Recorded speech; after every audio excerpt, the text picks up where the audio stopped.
So I am in the smallest airplane that you have ever seen in your life. Imagine a smart car, 2 seats, like with wings.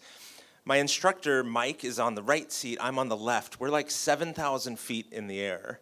Mike is pulling back on the controls, and the nose of the plane just like keeps going up and up and up until this stall horn goes off.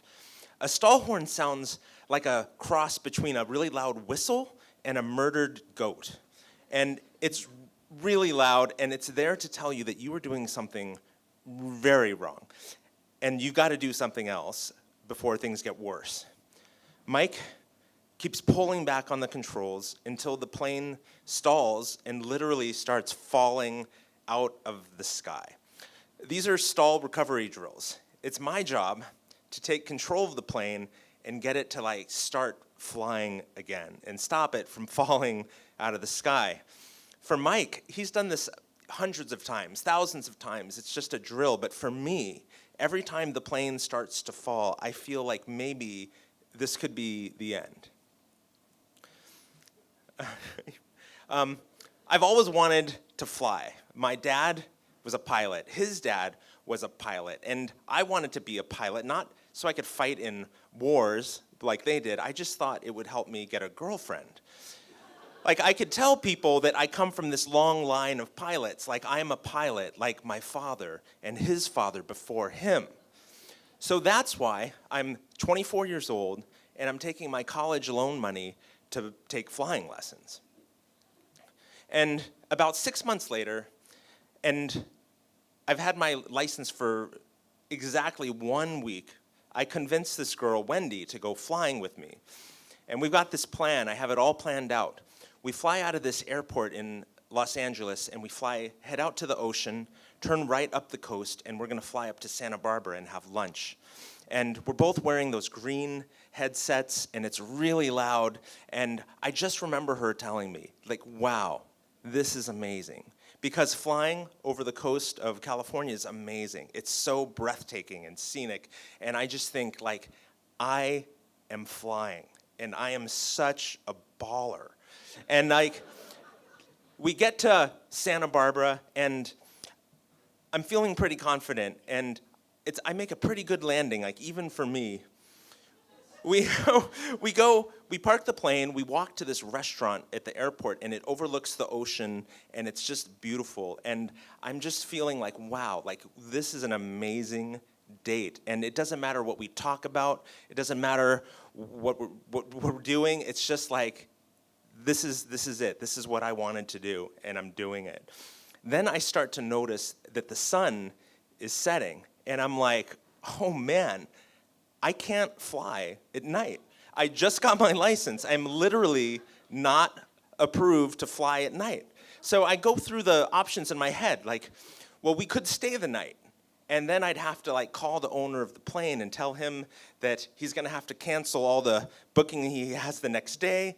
We're gonna have to find a hotel. I'm gonna have to tell Wendy that because I'm an idiot and I forgot that, time passes and day turns to night, that we're gonna have to stay the night and I'm not gonna be able to take her home until the next day. And I just think like, well, I can't do that. I can't do that. So I tell myself that it's just starting to get dark. Like, I'm sure if we just hurry, like we can make it back to LA before it gets dark. So once we're back up in the air, I realize that I am totally wrong. It's getting dark, and it's getting dark really fast. And I'm starting to freak out, not just because I'm totally violating the FAA regulations, but I'm not even sure I can land a plane in the dark. I'm sure I did it once, but it was a long time ago.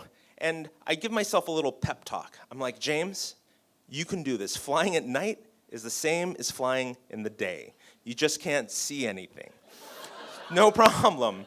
So as we get close to the airport, the control tower tells me which way to land at the airport. And of all nights, tonight, the wind is coming from the opposite direction that it normally does. So the way that I'm used to landing, that I've landed hundreds of times, I'm not gonna land like that. I'm gonna land the way I've never landed before, ever. So I'm like, great, now I'm really freaking out. And Wendy can tell that something's wrong because we haven't talked to each other for like an hour. And and I'm like sweating. I'm gripping the controls like so tight. And suddenly I hear this loud, annoying whining sound. And I think like, wow, that's strange. I didn't notice that before. I wonder what that sound is. I'm so stressed out and so scared that I can't even register that this stall horn is telling me something is very wrong. We approach the runway, and I start to slow the plane down and approach for landing, and then I pull back on the controls, and everything feels bad, right? I'm going too fast, I'm too high, I'm not lined up with the runway, and I could just go around and try it again, but I'm so desperate to just get on the ground and end this and just be done with it that I just decide I just gotta try. We land on the ground so hard. I'm sure that I blew both tires, smashed the landing gear, and I'm just ready to be towed off the runway after totally crashing this plane. But then, sure enough, we're just rolling down the runway, and that's it. So, wow, really, that was a fast minute, Prescott. So, Wendy is the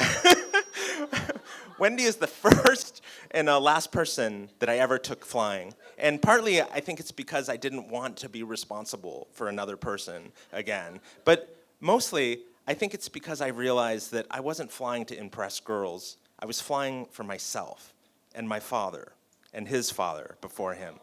Thank you.